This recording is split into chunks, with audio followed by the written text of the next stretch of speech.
leilão das usinas da CEMIG e a repercussão para Minas, as perspectivas eleitorais da oposição no Estado, a crise e a reforma política. Hoje eu converso com o deputado Bonifácio Mourão, do PSDB. Bem-vindo, deputado. Obrigado. Deputado, vamos começar pela CEMIG? Vamos. Como é que o senhor avalia a perda das usinas da CEMIG para o Estado?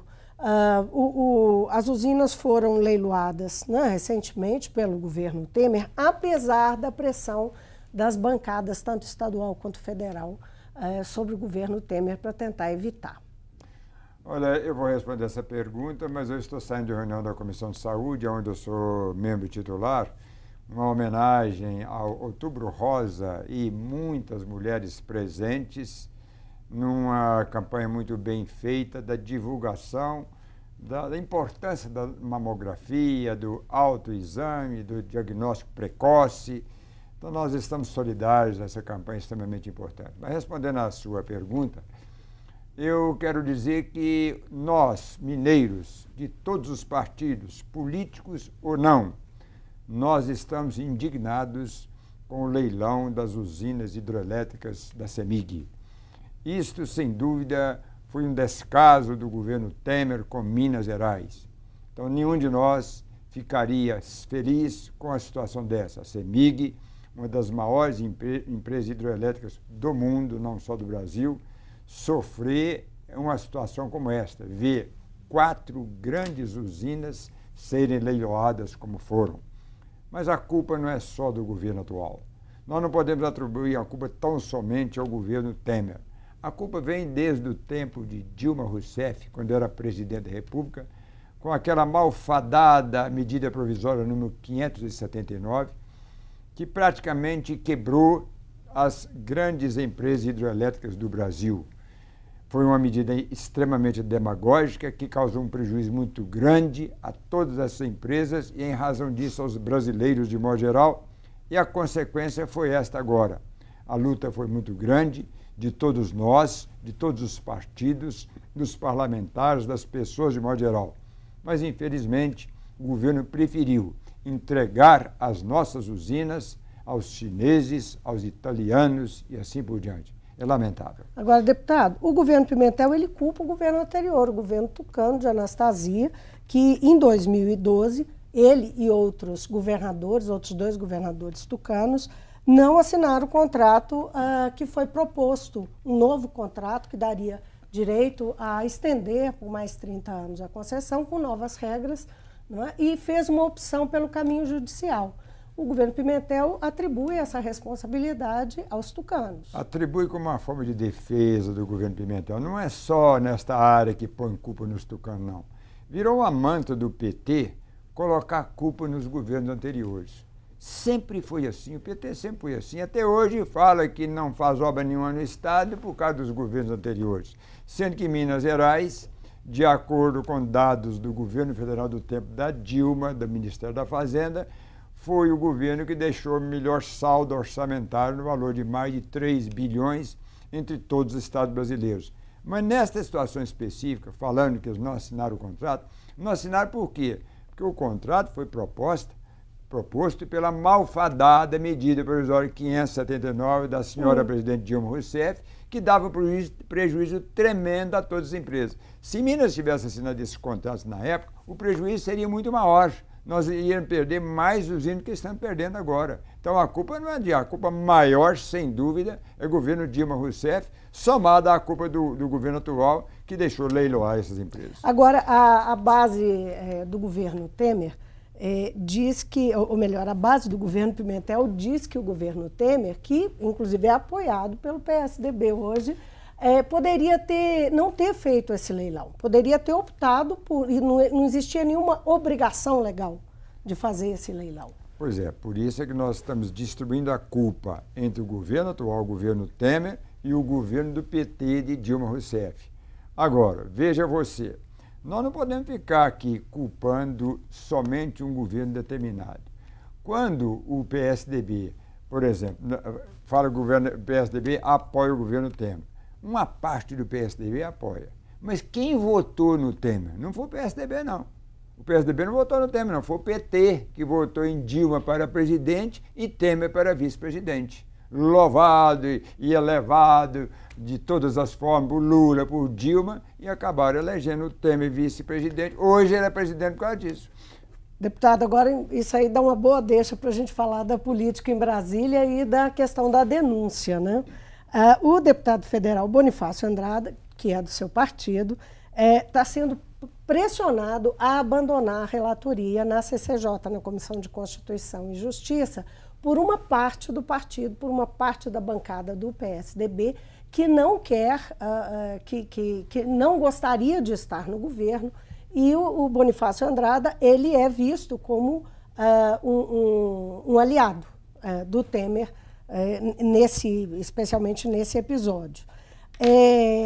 O que o senhor pensa desse impasse do partido que divide a bancada? Na primeira votação, na primeira denúncia, a bancada ficou realmente rachada, né, ao meio.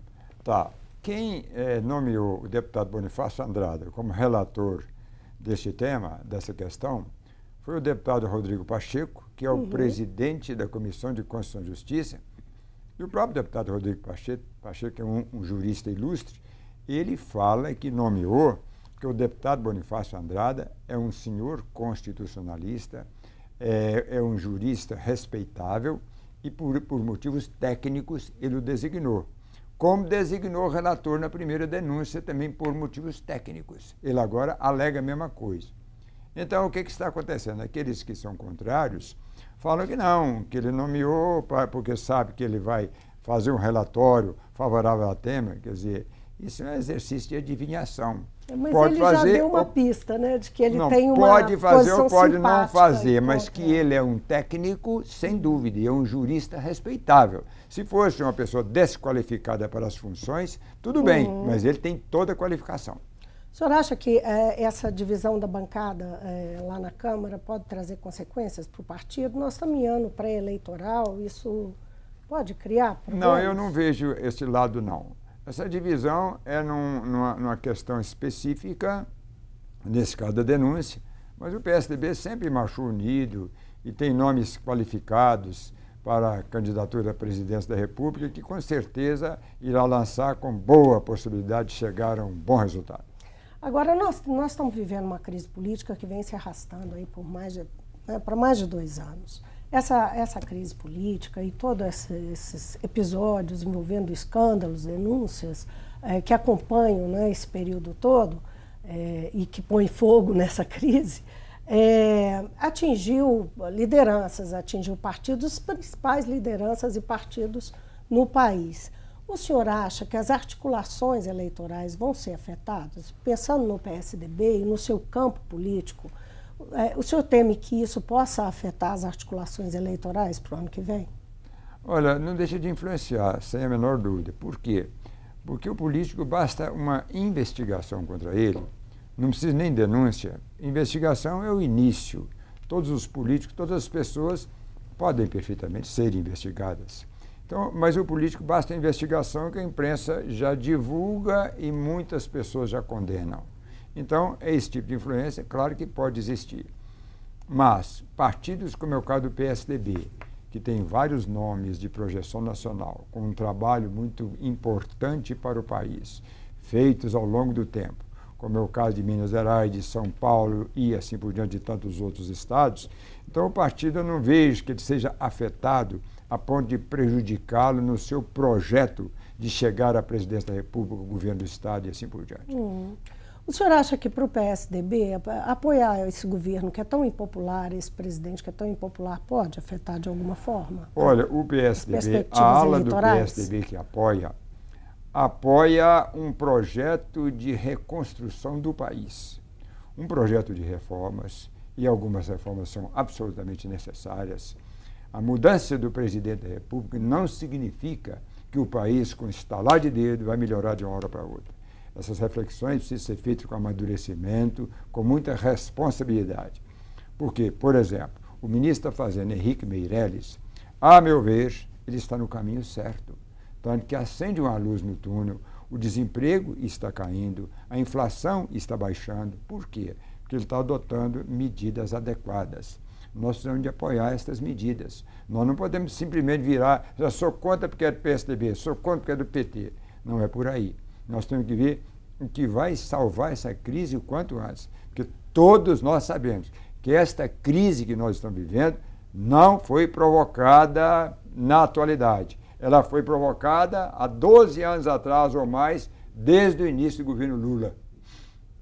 O senhor mencionou o ministro Henrique Meirelles. O ministro vem sendo citado pelo próprio partido, o PSD, e por apoiadores diversos, como um provável candidato. O senhor acha que ele daria um bom candidato à presidência? Eu acho que ele tem qualificações para ser um bom candidato. Com isso não significa necessariamente que eu venha declarar apoio ao nome dele. Certamente a minha tendência é seguir o meu partido, mas também quero, é claro, e vou exigir que tenha as qualificações necessárias para ser um bom presidente. Agora, o senador Aécio Neves, que é a principal liderança de Minas, se tornou um pivô de um atrito institucional, né, entre o Senado e o Supremo Tribunal Federal. O senhor, como constitucionalista, como é que o senhor enxerga a decisão do Senado, né, que pretende votar, isso está em discussão lá dentro, mas fala em votar a decisão que o Supremo tomou de manter o senador afastado das suas funções e também recolhido em casa à noite. Como é que é a sua visão dessa decisão do Supremo e da posição do Senado? Tá. A sua pergunta está correta. Primeiro a decisão do Supremo, isso, depois a posição do Senado. A decisão do Supremo contraria expressamente a Constituição Federal. A Constituição Federal, no seu artigo 53, parágrafo 2º, é clara quando ela fala que o parlamentar, e no caso o senador, só pode ser preso em flagrante ou por condenação judicial em segunda instância. Agora em segunda instância, né? E não é o caso. Ele não foi preso em flagrante e a medida provisória que fala que tem que, a medida cautelar, que tem que ficar noturno em casa, não pode sair de casa à noite, é uma prisão, sem dúvida. Agora, qual é o motivo que levou o Supremo a esta decisão? O Supremo não, os 3 ministros, que desse 3-2, que decidiu dessa forma. Da primeira turma. Sob a alegação de que o senador Aécio Neves, à noite, ele podia prejudicar a instrução criminal. Ora, se ele poderia prejudicar à noite, durante o dia também poderia prejudicar. Então, por que a prisão só à noite? A medida cautelar só para a noite? Começa por aí o erro. Depois afronta a Constituição Federal. Quando declara uma medida cautelar, proibindo sair de casa, prisão, sem mandar para o Senado, como recomenda a Constituição Federal. Então, o Senado, se tomar uma posição para não aceitar essa decisão, está cumprindo o que manda a Constituição Federal. Isso vale também para a questão do afastamento do cargo? Vale, entendimento. Sem dúvida, vale, claro. Aplica esse afastamento também.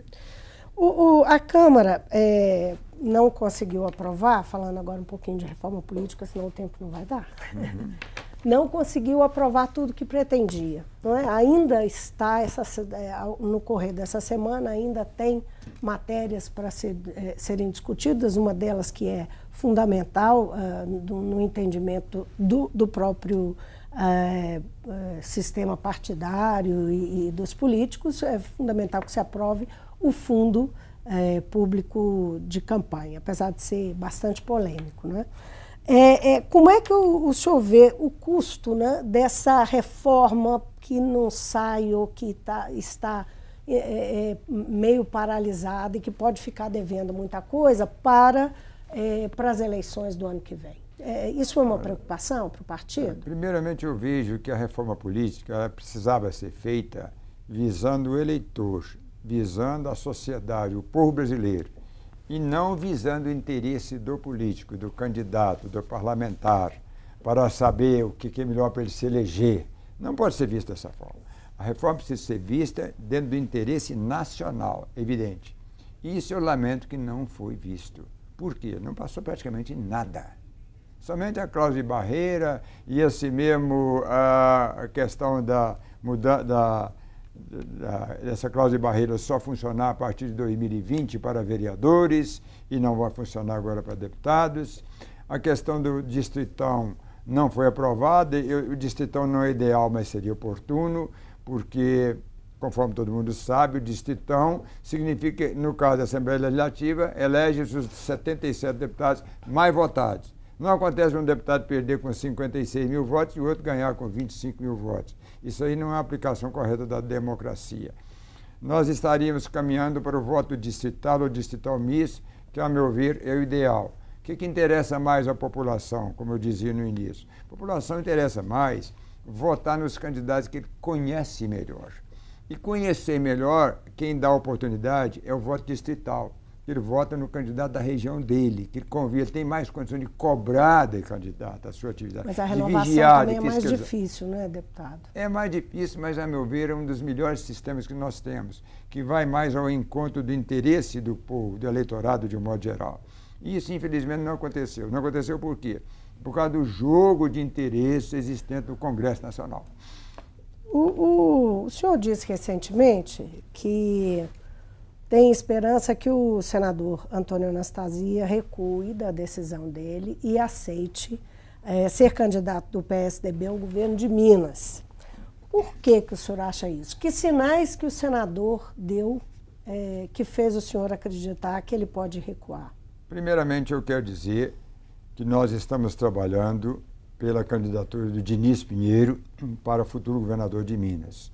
Por todas as qualificações que o Diniz Pinheiro tem, inclusive ele foi um dos melhores presidentes da história da Assembleia Legislativa de Minas Gerais, levando a Assembleia para o interior de uma forma muito inteligente e muito competente. Agora, o senador Anastasia é, sem dúvida, um dos principais, se não o principal nome que nós temos. Mas ele não quer, até agora, ele não deu sinal nenhum de que aceita a candidatura. Mas por que o senhor diz que tem esperança? É por ser, sem dúvida, o candidato mais indicado para o momento, pelo governo que ele fez em Minas Gerais, pelas obras que ele fez e que o governador Pimentel não deu seguimento, a exemplo dos hospitais regionais, que o Anastasia começou 11 hospitais e que o Pimentel paralisou completamente, 80% prontos, como é o caso de Governador Valadares, Divinópolis, Juiz de Fora e outros, e o Pimentel paralisou completamente nessa crise que nós estamos vivendo, principalmente na área da saúde. E o Anastasia teria esta oportunidade. Eu acho que é uma grande convocação do povo de Minas Gerais. Mas o senador Anastasia tem o direito, claro, respeitado por todos nós, de dizer se aceita ou se não aceita. Como é que o senhor está vendo o orçamento que acaba de chegar na casa? O senhor já teve a oportunidade de ver o orçamento? Tem aí uma previsão de 8 bi de déficit, o senhor está falando de hospitais parados. O problema de arrecadação e crise econômica no Estado permanece no país também, né? Apesar de termos alguns números um pouquinho melhores, mas nada significativo. Em Minas Gerais vive ainda uma profunda crise. Como é que o senhor está vendo aí a perspectiva desse orçamento com esse déficit? Olha, um déficit de 8 bilhões, este déficit já vem há mais tempo no governo Pimentel do PT. E isto a gente lamenta profundamente, porque o governo, conforme nós já falamos aqui nesta entrevista, e você mesmo lembrou, o PT culpa muito as administrações anteriores, a administração de Anastasia, do Aécio e do Alberto. Mas veja você, quando o Alberto terminou o governo, foi o Alberto que terminou o governo, em dezembro de 2014, ele deixou um saldo de cerca de 3 bilhões para o Pimentel, tanto assim que no ano de 2015, primeiro ano de governo Pimentel, ele não atrasou com o servidor público, pagava sempre em dia.